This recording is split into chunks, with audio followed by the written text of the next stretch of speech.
पहलुए मोहम्मद में जो दरबार बना है,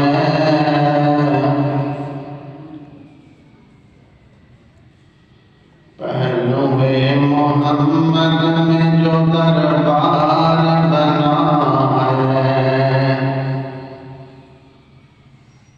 कुरान ये कहता है वही यार बना है। कुरान ये कहता है वही यार बना है। वो तीन में हो शामिल तो फिर चार बना है। वो तीन में हो शामिल तो फिर चार बना है।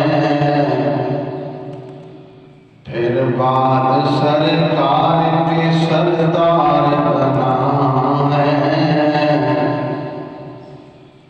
फिर बाद सरकार के सरदार बना है। जा खोल किताबें यही तहकीक कहेगी। जा खोल किताबें यही तहकीक कहेगी। तू जो कहे दुनिया से सिद्दीक कहेगी।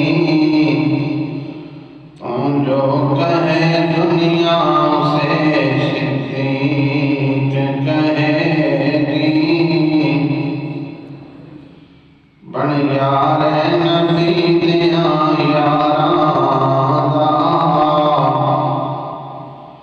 बन यार नबी दिया यारां दा। जे शक ही चल